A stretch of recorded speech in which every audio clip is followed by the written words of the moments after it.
Hi ಸ್ನೇಹಿತರೆ, ಇವತ್ತಿನ ತರಗತಿಯಲ್ಲಿ ನಾವು 6ನೇ ತರಗತಿಯ ಸಮಾಜ ವಿಜ್ಞಾನ ವಿಷಯಕ್ಕೆ ಸಂಬಂಧಿಸಿದಂತಹ ಭೂಗೋಳ ವಿಭಾಗದ ಏಷ್ಯಾ ಖಂಡ ಎಂಬ ಪಾಠದ ಪಠ್ಯಪುಸ್ತಕದ ಪ್ರಶ್ನೋತ್ತರಗಳು ಮತ್ತು LBA ಪ್ರಶ್ನೋತ್ತರಗಳ ಬಗ್ಗೆ ಚರ್ಚೆ ಮಾಡ್ತಿದ್ದೀವಿ. ಈ ವಿಡಿಯೋ ನಿಮಗೆ ತುಂಬ ಉಪಕಾರಿಯಾಗ್ತದೆ. ಈ ಒಂದು ಪಾಠದಿಂದ ಕನಿಷ್ಠ 1ರಿಂದ 2 ಅಂಕಗಳು ಬಂದೇ ಬರ್ತವೆ ಅಂತ ಹೇಳ್ತಾ ದಯವಿಟ್ಟು ವಿಡಿಯೋನ ಕೊನೆ ತನಕ ನೋಡಿ. ಮೊದಲ ಪ್ರಶ್ನೆಗೆ ಹೋಗೋಣ. ನಿನ್ನ ದೇಶ ಯಾವುದು? ಹಾಗಾದರೆ ನಿನ್ನ ದೇಶವು ಯಾವ ಖಂಡದಲ್ಲಿ ಕಂಡುಬರುತ್ತದೆ? ಇವೆಲ್ಲವೂ ಕೂಡ LBA ಪ್ರಶ್ನೆಗಳು, ತುಂಬ ಪ್ರಮುಖವಾದ ಪ್ರಶ್ನೆಗಳಿವು.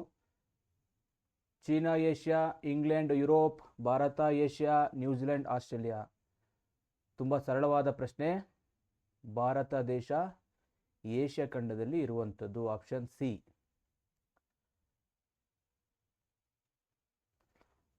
ಆಫ್ರಿಕಾ ಕಗ್ಗತ್ತಲೆಯ ಖಂಡ ಅಂತ ಕರೀತಾರೆ. ಏಷ್ಯಾವನ್ನು ಏನೆಂದು ಕರೆಯುತ್ತಾರೆ?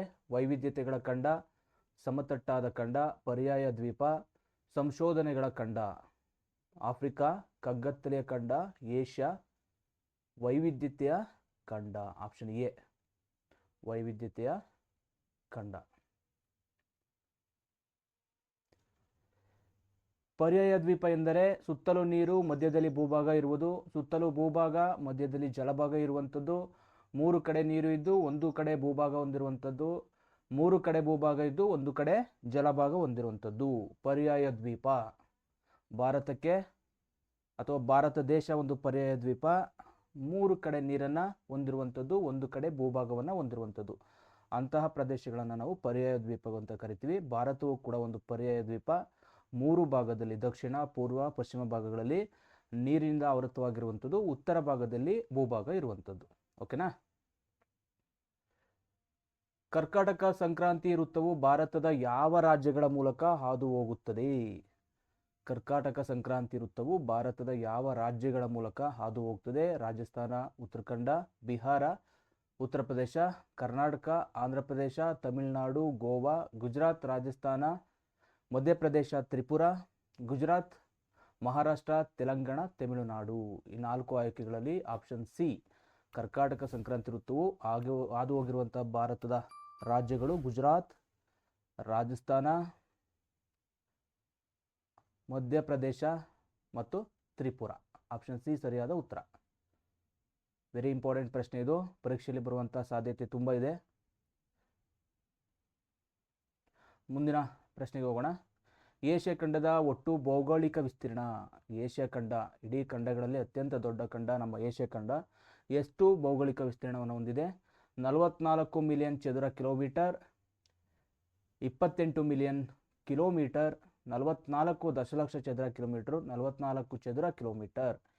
ಏಷ್ಯಾ ಖಂಡದ ಒಟ್ಟು ವಿಸ್ತೀರ್ಣ ಆಪ್ಷನ್ ಎ, 44 ಮಿಲಿಯನ್ ಚದರ ಕಿಲೋಮೀಟರ್.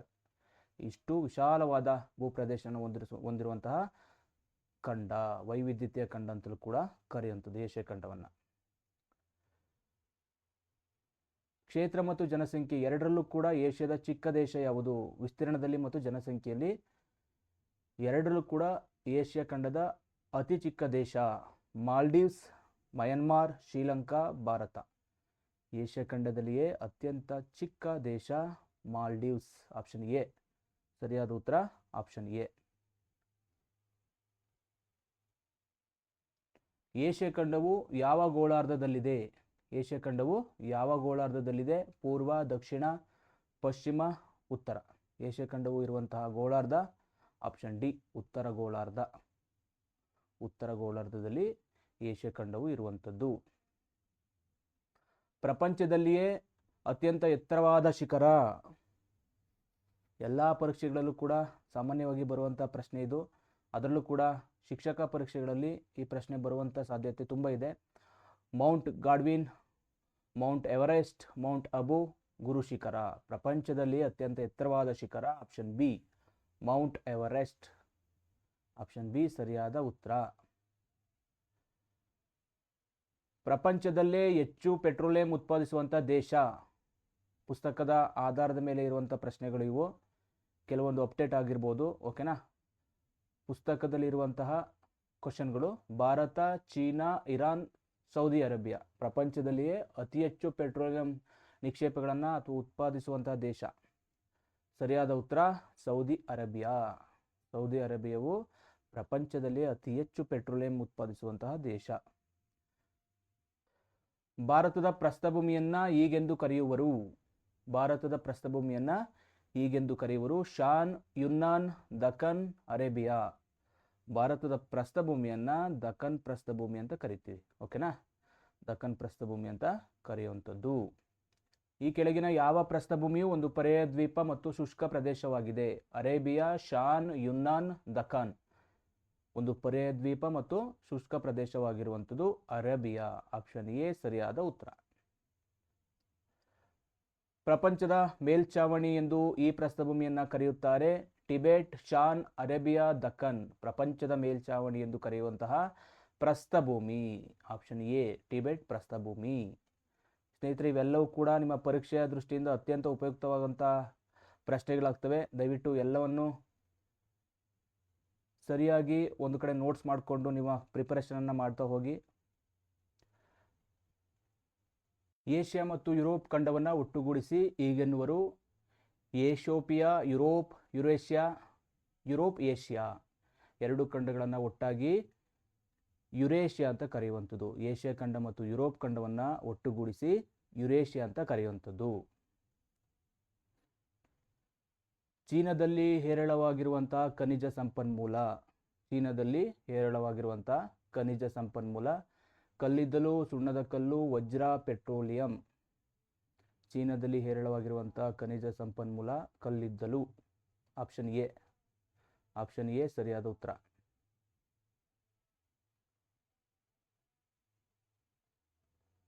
ಏಷ್ಯಾ ಖಂಡದಲ್ಲೇ ಎತ್ತರವಾದ ಮತ್ತು ಹೆಚ್ಚು ಪರ್ವತ ಸರಣಿಗಳನ್ನು ಹೊಂದಿರುವಂತಹ ಏಷ್ಯಾದ ಪ್ರಾಕೃತಿಕ ವಿಭಾಗ. ಏಷ್ಯಾ ಖಂಡದಲ್ಲಿಯೇ ಎತ್ತರವಾದಂತಹ ಮತ್ತು ಹೆಚ್ಚು ಪರ್ವತ ಸರಣಿಗಳನ್ನು ಹೊಂದಿರುವಂತಹ ಏಷ್ಯಾದ ಪ್ರಾಕೃತಿಕ ವಿಭಾಗ ವಾಯು ತಗ್ಗು ಮೈದಾನ, ದಖನ್ ಪ್ರಸ್ಥಭೂಮಿ, ಕೇಂದ್ರದ ಎತ್ತರ ಭಾಗಗಳು, ದ್ವೀಪ ಸಮೂಹಗಳು. ಈ ಪ್ರಶ್ನೆಗೆ ಸರಿಯಾದ ಉತ್ತರ ಕೇಂದ್ರದ ಎತ್ತರ ಭಾಗಗಳು. ಆಪ್ಷನ್ ಸಿ ಸರಿಯಾದ ಉತ್ತರ. ಏಷ್ಯಾದಲ್ಲಿರುವಂತಹ ಒಟ್ಟು ದೇಶಗಳ ಸಂಖ್ಯೆ. ಏಷ್ಯಾದಲ್ಲಿರುವ ಒಟ್ಟು ದೇಶಗಳು 48, 52, 56, 47. ಏಷ್ಯಾ ಖಂಡದಲ್ಲಿರುವಂತಹ ಒಟ್ಟು ದೇಶಗಳ ಸಂಖ್ಯೆ ಆಪ್ಷನ್ ಎ 48 ದೇಶಗಳು ಇರುವಂಥದ್ದು. 48 ದೇಶಗಳು. ಉತ್ತಮ ಉಕ್ಕು ತಯಾರಿಕೆಗೆ ಅಗತ್ಯವಾದಂತಹ ಮಿಶ್ರಲೋಹ. ಉಕ್ಕನ್ನು ತಯಾರು ಮಾಡಲು ಬೇಕಾದಂತಹ ಮಿಶ್ರಲೋಹ ಯಾವುದು? ಬಾಕ್ಸೈಟ್, ಕಬ್ಬಿಣ, ಮ್ಯಾಂಗನೀಸ್, ಕಲ್ಲಿದ್ದಲು. ಉಕ್ಕು ತಯಾರಿಕೆಯಲ್ಲಿ ಬಳಸುವಂತಹ ಮಿಶ್ರಲೋಹ ಮ್ಯಾಂಗನೀಸ್. ಆಪ್ಷನ್ ಸಿ ಸರಿಯಾದ ಉತ್ತರ.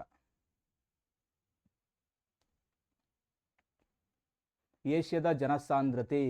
ಏಷ್ಯಾದ ಜನಸಾಂದ್ರತೆ ಎಷ್ಟಿದೆ? 43, 153, 353, 250.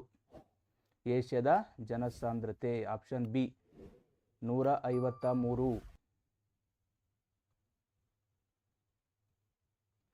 ಪ್ರಪಂಚದ ಕಬ್ಬು ಉತ್ಪಾದನೆಯಲ್ಲಿ 2ನೇ ಸ್ಥಾನದಲ್ಲಿರುವಂತಹ ದೇಶ ಅಮೆರಿಕ, ಜಪಾನ್, ಚೀನಾ, ಭಾರತ. ಪ್ರಪಂಚದಲ್ಲಿ ಕಬ್ಬು ಉತ್ಪಾದನೆಯಲ್ಲಿ 2ನೇ ಸ್ಥಾನದಲ್ಲಿರುವಂತಹ ದೇಶ ನಮ್ಮ ಭಾರತ ದೇಶ. ಆಪ್ಷನ್ ಡಿ ಸರಿಯಾದ ಉತ್ತರ. ಒಂದು ವಾಕ್ಯದಲ್ಲಿ ಉತ್ತರಿಸಿ. ಇವೆಲ್ಲವೂ ಕೂಡ LBA ಪ್ರಶ್ನೆಗಳು. ಏಷ್ಯಾ ಮತ್ತು ಆಫ್ರಿಕಾ ಖಂಡಗಳನ್ನು ಬೇರ್ಪಡಿಸುವ ಗಡಿ ಯಾವುದು? ಏಷ್ಯಾ ಖಂಡವನ್ನು ಆಫ್ರಿಕಾ ಖಂಡವನ್ನು ಬೇರ್ಪಡಿಸುವಂತಹ ಗಡಿ ಸುಯೇಜ್ ಕಾಲುವೆ. ಸರಿಯಾದ ಉತ್ತರ. ಒಂದು ವಾಕ್ಯದಲ್ಲಿ ಉತ್ತರಿಸುವಂಥ ಪ್ರಶ್ನೆಗಳು ಇವು. ಏಷ್ಯಾ ಖಂಡ ಮತ್ತು ಆಫ್ರಿಕಾ ಖಂಡವನ್ನು ಬೇರ್ಪಡಿಸುವಂಥ ಗಡಿ ಸುಯೇಜ್ ಕಾಲುವೆ. ಏಷ್ಯಾದ ಪ್ರಮುಖ ಆಹಾರ ಬೆಳೆಗಳಾವು? ಏಷ್ಯಾದಲ್ಲಿ ಆಹಾರದ ಬೆಳೆಗಳು, ಪ್ರಮುಖವಾಗಿ ಬೆಳೆಯುವಂಥ ಆಹಾರದ ಬೆಳೆಗಳು ಭತ್ತ ಮತ್ತು ಗೋಧಿಯನ್ನು ತುಂಬ ಪ್ರಮುಖವಾಗಿ ಬೆಳೆಯುವಂಥದ್ದು. ಕೈಗಾರಿಕಾ ಪ್ರದೇಶ ಎಂದರೇನು? ಪ್ರಮುಖ ಕೈಗಾರಿಕೆಗಳು ಮತ್ತು ಕೈಗಾರಿಕಾ ಚಟುವಟಿಕೆಗಳು ಕೇಂದ್ರೀಕೃತವಾಗಿರುವಂಥ ಪ್ರದೇಶಕ್ಕೆ ಕೈಗಾರಿಕಾ ಪ್ರದೇಶ ಅಂತ ಕರಿತೀವಿ. ಓಕೆನಾ? ಪ್ರಮುಖ ಕೈಗಾರಿಕೆಗಳು ಮತ್ತು ಕೈಗಾರಿಕಾ ಚಟುವಟಿಕೆಗಳು ನಡೆಯುವಂಥ ಸ್ಥಳಕ್ಕೆ ನಾವು ಕೈಗಾರಿಕಾ ಪ್ರದೇಶ ಅಂತ ಕರೆಯುವಂಥದ್ದು. ಇವೆಲ್ಲವೂ ಕೂಡ GPS ಟೈರ್ ಪರೀಕ್ಷೆಗೆ, ಸೋಷಿಯಲ್ ವಿಷಯಕ್ಕೆ ಸಂಬಂಧಿಸಿದಂಥ GPS ಟೈರ್ ಪರೀಕ್ಷೆಗೆ ಉಪಯುಕ್ತವಾಗುವಂಥ ಪ್ರಶ್ನೆಗಳಿವೆಲ್ಲ. ಜನಸಾಂದ್ರತೆ ಎಂದರೇನು? ಒಂದು ಚದರ ಕಿಲೋಮೀಟರ್ ವಿಸ್ತೀರ್ಣದ ಭೂಭಾಗದಲ್ಲಿ ಒಂದು ವಿಸ್ತೀರ್ಣದ ಭೂಭಾಗದಲ್ಲಿ ವಾಸಿಸುವಂತ ಸರಾಸರಿ ಜನರ ಸಂಖ್ಯೆಯನ್ನ ಜನಸಾಂದ್ರತೆ ಅಂತ ಕರೆಯುವಂಥದ್ದು. ಜನಸಾಂದ್ರತೆ ಅಂತ. 2-4 ವಾಕ್ಯಗಳಲ್ಲಿ ಉತ್ತರಿಸಿ. ಏಷ್ಯಾದ ಭೌಗೋಳಿಕ ಸ್ಥಾನ ತಿಳಿಸಿ. ಏಷ್ಯಾದ ಭೌಗೋಳಿಕ ಸ್ಥಾನ. ಏಷ್ಯಾ ಖಂಡವು 10 ಡಿಗ್ರಿ 16 ನಿಮಿಷ ಉತ್ತರದಿಂದ 77 ಡಿಗ್ರಿ 41 ನಿಮಿಷ ಉತ್ತರ ಅಕ್ಷಾಂಶಗಳ ನಡುವೆ ಮತ್ತು 26 ಡಿಗ್ರಿ 4 ನಿಮಿಷ ಪೂರ್ವದಿಂದ 169 ಡಿಗ್ರಿ 40 ನಿಮಿಷ ಪಶ್ಚಿಮ ರೇಖಾಂಶಗಳ ನಡುವೆ ವಿಸ್ತರಿಸಿರುವಂಥದ್ದು. ಓಕೆನಾ? ಇದು ಭೌಗೋಳಿಕ ಸ್ಥಾನ, ಏಷ್ಯಾ ಖಂಡದ ಭೌಗೋಳಿಕ ಸ್ಥಾನ. ಓಕೆನಾ? ಇದು ನಿಮ್ಮ GPS ಪರೀಕ್ಷೆಯಲ್ಲಿ ಬರುವಂಥ ಸಾಧ್ಯತೆ ಇದೆ ಈ ಪ್ರಶ್ನೆ. ಇದರ ನೋಟ್ಸ್ ಕೂಡ ನಾವು PDF ಮಾಡಿ ನಮ್ಮ ಟೆಲಿಗ್ರಾಮ್ ಚಾನಲಲ್ಲಿ ಅಪ್ಲೋಡ್ ಮಾಡಿದ್ದೀವಿ. ಅವಶ್ಯಕತೆ ಇದ್ದವರು ಟೆಲಿಗ್ರಾಮ್ ಚಾನಲ್ಗೆ ಭೇಟಿ ಮಾಡಿ ನೋಟ್ಸನ್ನು ಪಡ್ಕೋಬೋದು. ನೆಕ್ಸ್ಟ್ ಕ್ವಶನ್ ನೋಡೋಣ. ಏಷ್ಯಾ ಖಂಡದ ಭೌಗೋಳಿಕ ಸನ್ನಿವೇಶವನ್ನು ತಿಳಿಸಿ. ಏಷ್ಯಾ ಖಂಡದ ಭೌಗೋಳಿಕ ಸನ್ನಿವೇಶ.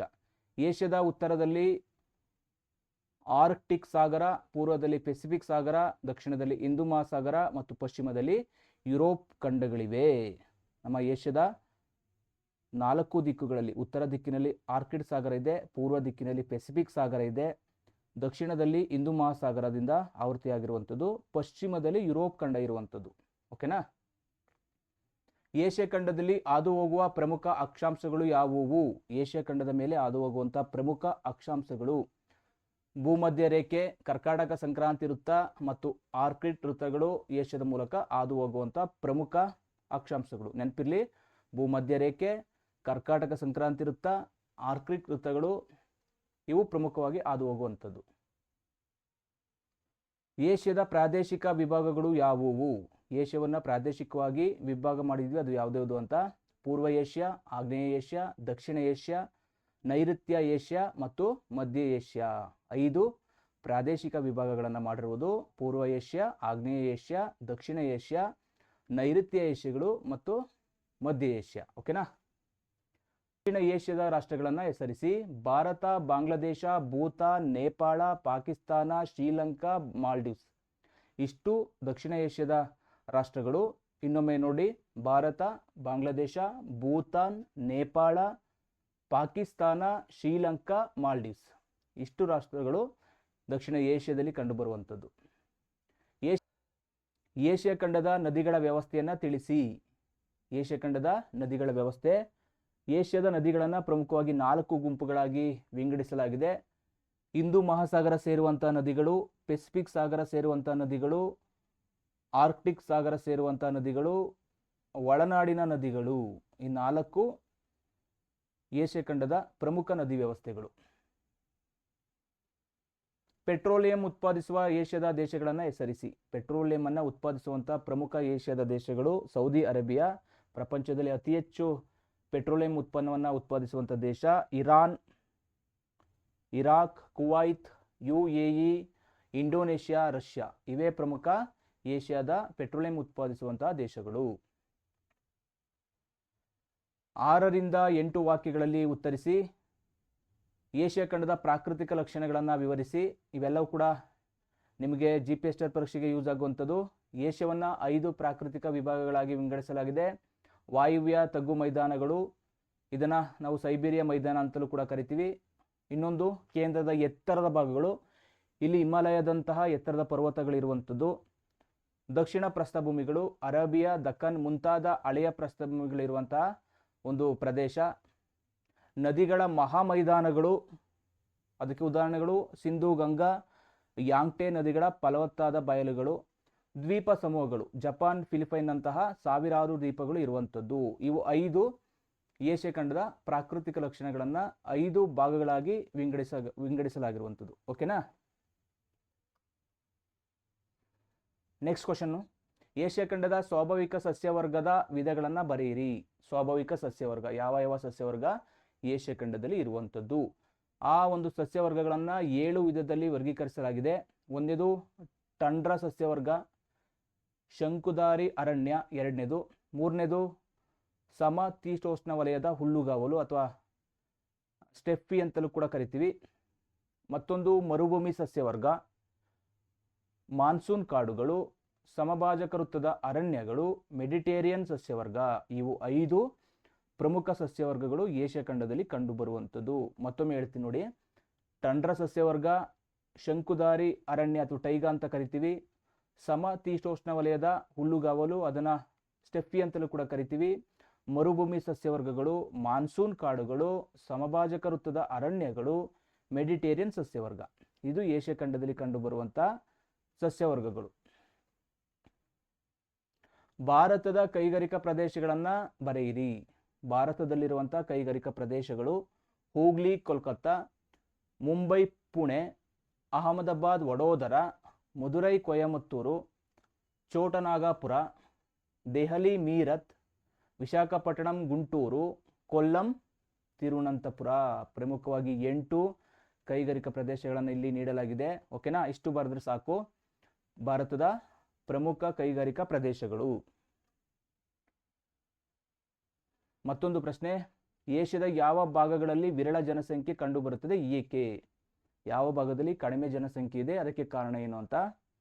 ಅತಿ ಶೀತವಾದ ಉತ್ತರ ಸೈಬೀರಿಯಾ, ಮರುಭೂಮಿಗಳಾದ ಅರೇಬಿಯಾ, ಥಾರ್ ಹಾಗೂ ಅತಿ ಎತ್ತರದ ಮಧ್ಯ ಏಷ್ಯಾದ ಪರ್ವತ ಭಾಗಗಳಲ್ಲಿ ಜನಸಂಖ್ಯೆ ಕಡಿಮೆ ಇರುವಂಥದ್ದು.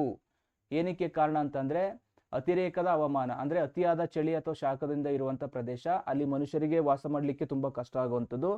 ಜೊತೆಗೆ ಕೃಷಿ ಅಥವಾ ಜೀವನಕ್ಕೆ ಪೂರಕವಾದಂತಹ ಭೌಗೋಳಿಕ ಲಕ್ಷಣಗಳಿಲ್ಲ, ಅಂದರೆ ಗುಣಮಟ್ಟದ ಅಥವಾ ಫಲವತ್ತಾದ ಮಣ್ಣು ಇಲ್ಲದಿರ್ಬೋದು, ಅಥವಾ ನದಿಯ ನೀರಿನ ವ್ಯವಸ್ಥೆ ಇಲ್ಲದಿರಬಹುದು. ಕೆಲವೊಂದು ಭೌಗೋಳಿಕ ಲಕ್ಷಣಗಳಿಂದಾಗಿ ಇಲ್ಲಿನ ಜನಸಂಖ್ಯೆ ಕಡಿಮೆ. ಸ್ನೇಹಿತರೆ, ಇಷ್ಟು ಈ ಪಾಠಕ್ಕೆ ಸಂಬಂಧಿಸಿದಂತಹ LBA ಪ್ರಶ್ನೋತ್ತರಗಳು. ಸುಮಾರು 34 ಪ್ರಶ್ನೆಗಳ ಬಗ್ಗೆ ನಾವೀಗ ತಿಳ್ಕೊಂಡಿದ್ದೀವಿ. ಇದರಲ್ಲಿ 1 ರಿಂದ 2 ಪ್ರಶ್ನೆಗಳು ನಿಮ್ಮ ಪರೀಕ್ಷೆಗಳಲ್ಲಿ ಖಂಡಿತ ಬರುವಂಥ ಸಾಧ್ಯತೆ ಇದೆ. ಆದ್ದರಿಂದ ನೀವು ಮೊದಲು ಏನು ಮಾಡಬೇಕು ಅಂತಂದರೆ, ಪಠ್ಯ ಪುಸ್ತಕವನ್ನು ಅಥವಾ ಈ ಪಾಠವನ್ನು ಒಂದು ಸಲ ಚೆನ್ನಾಗಿ ಓದಿ, ತದನಂತರ ಈ ಪ್ರಶ್ನೆಗಳನ್ನು ಬಿಡಿಸೋದ್ರಿಂದ ಅಥವಾ ಈ ಪ್ರಶ್ನೆಗಳನ್ನು ನೀವು ಪ್ರಾಕ್ಟೀಸ್ ಮಾಡೋದ್ರಿಂದ ನಿಮ್ಮ ಪರೀಕ್ಷೆಗೆ ಖಂಡಿತ ಉಪಯೋಗ ಆಗ್ತದೆ. ದಯವಿಟ್ಟು ಯಾರೆಲ್ಲ ಇನ್ನೂ ಕೂಡ ನಮ್ಮ ಚಾನಲನ್ನು ಸಬ್ಸ್ಕ್ರೈಬ್ ಮಾಡ್ಕೊಂಡಿಲ್ಲ, ಅವರು ಸಬ್ಸ್ಕ್ರೈಬ್ ಮಾಡಿಕೊಂಡು ನಮಗೆ ಸಹಕಾರವನ್ನು ಕೊಡಿ ಅಂತ ಹೇಳ್ತಾ, ಮುಂದಿನ ತರಗತಿಯಲ್ಲಿ ಮತ್ತೊಂದು ಖಂಡದ ಬಗ್ಗೆ ವಿಡಿಯೋವನ್ನು ಕೊಡ್ತೀವಿ. ನಿರಂತರವಾಗಿ 7 ಖಂಡಗಳ ಬಗ್ಗೆನೂ ಕೂಡ ಮಾಹಿತಿಯನ್ನು ಕೊಡ್ತೀವಿ. ದಯಮಾಡಿ ನಮ್ಮ ಚಾನಲನ್ನು ಸಬ್ಸ್ಕ್ರೈಬ್ ಮಾಡ್ಕೊಳ್ಳಿ ಅಂತ ಮತ್ತೊಮ್ಮೆ ಹೇಳ್ತಾ ಇವತ್ತಿನ ತರಗತಿಯನ್ನು ಮುಗಿಸ್ತೀನಿ. ನಮಸ್ಕಾರ.